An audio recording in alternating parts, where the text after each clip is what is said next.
আগর ব্লগের মাঝে আপনারা দেখাইছিলাম শ্রীমঙ্গল আমরা আইছি, তো আজকের ব্লগের মাঝে আপনারা দেখাইমু শ্রীমঙ্গল আইয়া আমরা কোন রিসোর্টের মাঝে আসলাম। শ্রীমঙ্গল রেলওয়ে স্টেশন থাকিয়া সাতকুলা সিএনজি লইয়া রওনা দিলাম আমরা রিসোর্টের উদ্দেশ্যে। যেহেতু আমরা মানুষ 5 জন, আমরা লাগে সিএনজি বেস্ট। আপনারা যদি মানুষ বেশি থাকেন তাহলে আপনারা সান্দর গাড়ি লইয়া যাইতে পারেন। সাতকুলা ও সিএনজি রে অনেক এখন সান্দর সিএনজি যে যাও হোক, ও সিএনজি থাকিয়া প্রকৃতি অনেক সুন্দরভাবে উপভোগ করা যায়। সিএনজির মাঝে অনেক এনজয় করতে করতে কিন্তু আমরা যাইলাম আমরা রিসোর্টের উদ্দেশ্যে। শ্রীমঙ্গল আমার খুবই পছন্দের একটা জায়গা। শ্রীমঙ্গলের প্রতিটা কোনায় কোনায় আছে সৌন্দর্যের অপার লীলাভূমি। সত্যি কথা কইতে শ্রীমঙ্গলে যদি আপনি ঘুরিয়া যান না, তাইলে বাংলাদেশের অর্ধেক সৌন্দর্য কিন্তু এখনো পর্যন্ত আপনি দেখছেন না। আর শ্রীমঙ্গল টু কমলগঞ্জের রাস্তার কথা আর কিতা কইতাম, এত সুন্দর একটা রাস্তা। শীতকালে কিন্তু একরকম সৌন্দর্য এবং বর্ষাকালে আর রকম সৌন্দর্য। তারপরে শ্রীমঙ্গল থেকে কমলগঞ্জ রোডে আইয়া নুরজান টি স্টুডিও রাস্তা ঢুকে গেলাম। মোটামুটি 30 মিনিট সিএনজি চড়ার পরে ফাইনালি কিন্তু আইছি আমরা রিসোর্টও। সিএনজি থেকে নামার পরে জনি ভাই আমরা রিসিভ করছেন। আমরা যে কটেজের মাঝে উঠছি, ও কটেজের নাম হইল গিয়া ইয়েলো কটেজ। একটা কটেজের ভিতরে দুইটা রুম আছে,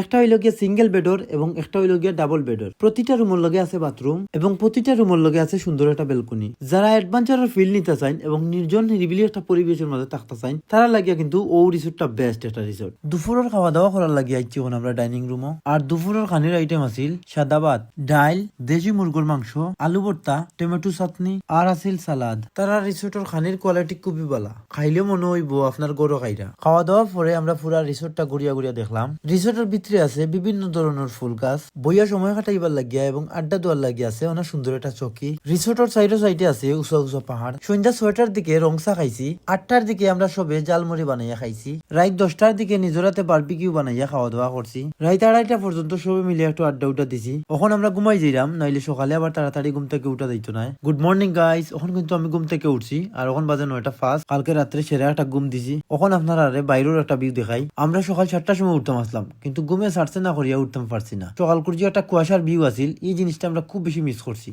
তখন আমরা আইছি সকালকুর নাস্তা করার লাগিয়া। সকালকুর নাস্তার মাঝে আছিল বুনা খিচুড়ি, ডিম ভাজি, ডাইল এবং সবজি। তার খানির কোয়ালিটি আমার কাছে খুবই ভালো লাগছে। সো গাইস, এতক্ষণ আমরা লোকে থাকার লাগিয়া অনেক অনেক ধন্যবাদ। Wait wait wait wait wait ও রিসোর্টের রুম ভাড়া সম্পর্কে একটু ধারণা দিই আপনারা।